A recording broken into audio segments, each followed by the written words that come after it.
Hi friends, I'm Victoria. Welcome back to my channel, or welcome if you are new here. It is a new month. It is November. So that means we have my November TBR today. I have a list. I don't know how this list this month is even longer than my October Halloween month. But I feel like, I don't know, I feel like we're coming up on end of year and I feel like there's so many books that I still want to read and knock out before the year's over. It's not possible. I can only do so much, but you can hear my dog. I feel like I have a good list today. It's gonna be a mix of horror, fantasy, thriller, dark academia stuff, everything that feels perfect for autumn, like closing out autumn, heading into winter time. So that's where I'm at with the books on my list. I think I have 15 on my list today. A couple of them are gonna be book club reads. I am in a book club these days. So let's get into the books on my list. I will start with these book club reads and I'll go quickly into them. My first book club read is The Stillwater Girls by Minka Kent. This is on KU, so easily accessible, but this one we are following two sisters and they basically live in a cult and they have never left this commune. And it says that their younger sibling actually gets sick, so their mom takes the younger sibling away to try to get help. And our two sisters are kind of just left in this cult, in this commune, and they don't know what to do, and they decide they're gonna leave too. And it's kind of them discovering what is actually going on here, what's outside of this commune and beyond the forest, and them finding out the truth. It is a thriller. It sounds like The Village. I know The Village isn't everyone's favorite, but I actually really love The Village. I think it's really underrated, and I think it's a great film, and it's giving that, so I'm into it, and I'm excited to give it a read. It also has amazing reviews. My other book club read is Gods of Jade and Shadow by Silvia Moreno Garcia. I have not read a fantasy by her, and this is a fantasy. And Silvia Moreno Garcia is one of those authors where, for me, she hasn't quite gotten there for me. Like, I enjoyed Mexican Gothic. I think I gave it 4 stars, but I also read a couple of others by her, I can't remember, but I have not gotten a 5-star. Nothing has really gone there for me, and I'm hoping maybe this one will be it. Maybe fantasy is her place. Oh, Silver Nitrate was the other one, I think. Not my fave at all. I did not like that one. But this one, we're in the jazz age and we're following this girl who she basically helps and cleans her grandfather's house, and she stumbles across a box, and it says that when she opens the box, it accidentally frees the spirit of the Mayan god of death. And he requests her help in like recovering his throne from his treacherous brother. So yeah, I feel like we'll have a little bit of action. There's some fantasy. It says that it's based on like Mexican mythology, I believe. Yeah, Mexican mythology. And it's kind of like a magical fairy tale about identity, freedom, and love. So, you know, sounds okay. Would I pick this up on my own?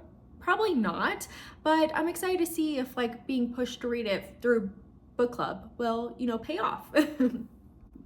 Next is a short one called Cranberry Cove by Haley Piper. It is a horror, and this one I saw and I was like, cranberry, it's, you know, it's November, Thanksgiving month. And it's a horror, so I was like, maybe this will be fitting for the season. I don't know, but this one, the synopsis is super duper short. It says that our main character is taken on a dark journey inside a derelict hotel and inside her own past to find the horrible truth. So it's very vague, but it sounds like it's about a haunted hotel, and I'm here for it. So I love that. Also, I'm sorry about the lighting. Time change happened this weekend, and I don't know what to do. So I read a werewolf graphic novel in October, and it really made me realize I don't read enough about werewolves. So I think I might do a werewolf reading vlog at some point in November. So I have a few books on my list that involve werewolves. The first one is Mongrels by Stephen Graham Jones. I feel like this is a pretty popular one. Of course, everyone loves Stephen Graham Jones. How could you not? And this is, it says that it's a fantasy, but I do think there is a bit of horror in here. We're following a boy who, it says they are mongrels. So they are essentially like mixed blood werewolves. And our boy feels very, you know, much like an outsider, and he's trying to find himself and find his place.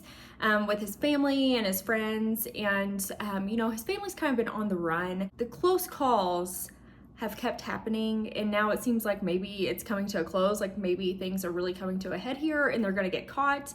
I don't know. It says that it alternates between past and present, and it creates an unforgettable portrait of a boy trying to understand his family and his place in a complex and unforgiving world. It says it's funny, bloody, raw, and real. So, sounds good. I feel like Stephen Graham Jones does a really great job at writing out characters with a lot of depth.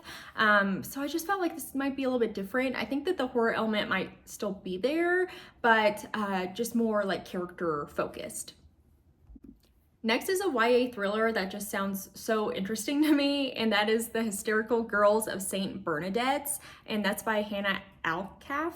I hope I'm saying that correctly. This is a new release, and we're at this all-girls school, and something mysterious has started happening here. It is a school for girls, and hysteria has taken over, and basically one day, one of the girls starts screaming, and then it just starts spreading and they can't stop screaming. It makes me think of, if you've ever heard of the story about the like dancing hysteria, where there was a bout of like hysteria where this village couldn't stop dancing, and it was actually very dangerous. I think people died. It's really fascinating to look into, but that's what this made me think of. And I just really like this idea. It sounds unique. And yeah, we're trying to figure out what's going on here, the truth to the school, and what actually, you know, lies in the past of this prestigious school. Next is a queer fantasy mystery, and that is Compound Fracture by Andrew Joseph White. I read A Spirit Bares Its Teeth by them earlier this year, and I really enjoyed it, and I was excited to see this one that has recently come out. This one, we're in Appalachia, which I love, so I love that setting, and we're following this 16-year-old, and they are really just totally different than everyone else in town. They are socialists, and they have like very proud like political views and morals, and it says that they are a trans autistic teen, and it says that he is drawn to this like generational struggle between the rural poor and then those that exploit them in the area, and there have been many feuds and deaths because of this struggle in this area, which tracks. So and I do believe this is a historical fiction. I don't think it's present day. And our main character, Miles, ends up getting involved in a rebellion and gets hurt. And some people end up getting killed by the hands of police. And our main character is trying to kind of figure out how they can help, how they can solve this and end this, you know, feud and make the town and the city, you know, better afterwards. I don't know. It sounds interesting. I like the diversity in our character. And I know that this writer is a really amazing writer, so it does say that it's not for the faint of heart, but it is for every listener who's ready to fight for a better world. So I'm really interested in this, and I love the whole premise around it. And yeah, I hope I can get to it this month if after the election I don't feel awful. So next is a new release. It's a folk horror called The Impusium by Olga. I'm not even gonna attempt that last name. We're set in 1913, and we are following this person who has tuberculosis, and they are at this, not resort, but at a health facility, basically secluded in the mountains. And each night, kind of the patients there, they take hallucinogens and different substances. The lighting just got really weird, sorry. To, you know, make life better and get them through and have some fun. And turns out there is someone watching them, and some sinister things have started going down around the area. It sounds kind of like A Cure for Wellness or something along those lines, and I'm always into it. I also just love a secluded mountain setting and just the idea of like health facilities and then like something bad happening there. I haven't heard anything about this at all, so I don't know if it's good. I don't know anything, but I have it on hold right now, and it should be available in the next week or so. So we'll see. Next is another new release called The Black Hunger by Nicholas Pullen. This sounds so good. It is a queer gothic horror, and I love this cover, so that's what drew me in the first place. We are following this queer couple, and one of them passes away, and the other one is mourning the death of, you know, their partner, and they are kind of writing through the stories of like the secret lives that they had together, but things are dark. It says that he takes us to the darkest part of the human soul. It's a tale of otherworldly creatures, ancient cults, and a terrifying journey from the stone circles of Scotland to the icy peaks of Tibet. It is a tale that will take us to the end of the world. I don't know, it's kind of vague, but sounds so cool. And it says that it reveals its horrors inch by devastating inch. It is a terrifying gothic journey. So I don't know, we'll see. And I love a gothic horror. Sue me. And the next one for my werewolves reading vlog is Such Sharp Teeth by Rachel Harrison. I am kind of surprised that I haven't read this one. This might be one of the few like recent Rachel Harrison books that I have not read. But yes, we are following a young woman as she transforms into a werewolf. She ends up moving back to her hometown, and she goes out one night. On her way home, she ends up hitting a large animal, and she gets out to check on the animal and is attacked. And it seems to be turned. It says that she survives miraculously, but life begins to look and feel different. She's unnaturally strong with an aversion to silver, and suddenly the moon has her in its thrall. She's changing into someone else, something else, maybe even a monster. So I'm into this. It says that this darkly comedic love story is a brilliantly layered portrait of trauma, rage, and vulnerabilities. I'm sorry, I've been trying to say that word like 10 times, and that's the best it's gonna get. I don't know why I can't say it right now. But anyway, yes, sounds good. I've heard mixed things about this one. Some people love this one by Rachel Harrison. Some people, you know, they're just like, it's okay. I'm excited to give this one a go. Next we have An Education and Malice by S.T. Gibson. I loved A Dowry of Blood by this author, and I was waiting to read this one in like fall, November times because it is a dark academia. We're following this girl, and actually these two girls, and they become academic rivals at this like really prestigious girls college in Massachusetts. And it is a historical fiction. I'm not sure what year we're in, but these girls become rivals against each other, and they're both like vying for the attention of like one of the professors. It says that their rivalry blossoms into something far more delicious. Laura must confront her own strange hungers. Tangled in a sinister game of politics, bloodthirsty professors, and magic, Laura and Camilla must decide how much they are willing to sacrifice in their ruthless pursuit of knowledge. I hope this is sapphic. So if it's not sapphic, it's a really big missed opportunity, but we shall see. I also love the nod to Carmilla, so I'm like, surely it is sapphic. I mean, come on. I feel like the atmosphere is going to be killer, and you know, that's what I love. That's what I'm looking for with a dark academia. I like the dark and dreary aspect of dark academia, so it seems like it'll give that. And next is the new release from CJ Lead, and that is American Rapture. I'm really excited about this. It sounds very, very unique. In this one, there is a virus that is spreading across the states, and it's transforming the infected into lustful creatures. It says feral with lust. And we're following our girl Sophie. It says she's a good Catholic girl, and she is having to traverse through the hellscape of the Midwest to find her family while the world around her burns. And it says along the way, she discovers there are far worse fates than dying a virgin.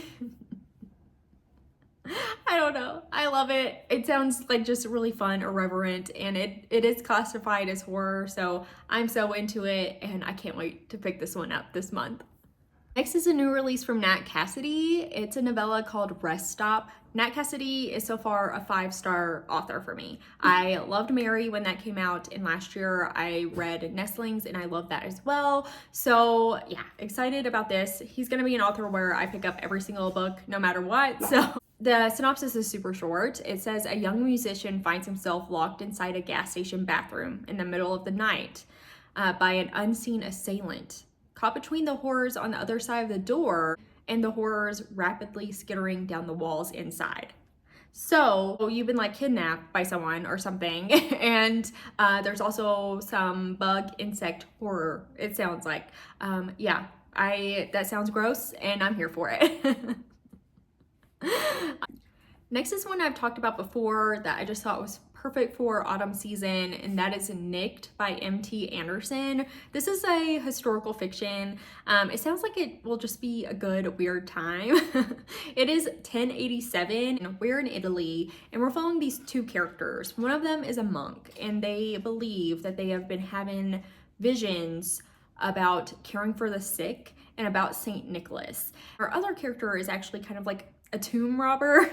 He goes and exhumes holy relics from tombs, and they come together to go and rob Saint Nicholas's tomb of this strange substance that is rumored to be in there that can cure the sick. It sounds wholly unique and just like a fun time. It says it's a heist for the ages, and it's based on real historical accounts.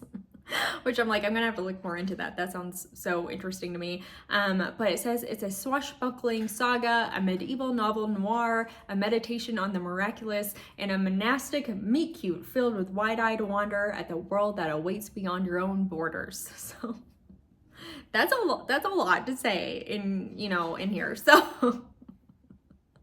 sometimes I'm just like, what's going on? I'm into it, it's fine, but that cracked me up. That was the longest sentence I've ever read, I think. And, but still, this sounds so good. Okay, so we have another one in my werewolf saga, and that is Gay Werewolf. It's by Tony Santarella. We're following this werewolf, Brian, and he is transitioning into adulthood, and he's struggling. He's just like working his regular job, and he's not really good at transitioning and being a werewolf. But he meets this other character who is also a werewolf, but has very strong ideas and is super motivated and wants to expand the pack. And things seem great, but it seems like his expansion plans are a bit more nefarious than our main character Brian had initially thought, and things start to spiral. So I like the idea of like these werewolves are just, they're just regular people living lives, working their 9 to 5, doing shift work and things like that. It also talks about Grindr in the synopsis, so I assume one of them is queer, and it sounds like a really fun, like irreverent time. Next is another horror by Alicia Elliott, and that is And Then She Fell. So this one, we have a new mom, and she is Indigenous, and she has married a white man, and they have moved to the suburbs, and she is struggling here. She's the only, person of color within this neighborhood, and she feels very out of place. And it says that things start to happen to her, and she's starting to kind of lose bits of time, and she's hearing voices, and she believes that her neighbors are getting more and more passive aggressive, and her husband is not believing her, and he just tells her it's all in her head, and things start to continually spiral and go very, very wrong. I feel like the commentary here is going to be fantastic on motherhood, race, all the things. It says that it's for fans of Night Bitch, which I love. So yeah, this sounds perfect, right up my alley. Couple of others that are on my list that I don't know if I'll get to. They are a little bit longer. I talked about An Academy for Liars in my October TBR. I did not get to it. So I would love to get to it this month. I don't know if I will. That's another dark academia and magic fantasy kind of thing. They are at like a magic school. And then A Dark and Drowning Tide by Allison Saft. That's another dark academia that I am interested in. And this is another one about academic rivals, and they're trying to like come together to solve their mentor's murder, and I think a romance sparks between the two girls. I don't know, but that's another one that's been on my radar that I probably will not get to. But yeah, I don't know, we'll see how it goes. If you have any like perfect fall books or dark academia things, or if you've read any of these and you're like, prioritize that one's really good, let me know. Or if like any of these are flops, let me know so I can avoid them. But yeah, I have a lot on my list as always. But that is the end of my November TBR. I can't believe the year is almost over. Freaking me out. But thank you so much for being here. I appreciate you. I'm sorry if my energy's down today. I'm like the time change, everything. I'm kind of all over the place, and also of course the election's tomorrow, and it's like weighing on me, but I wanted to get this video filmed and out to you all ASAP.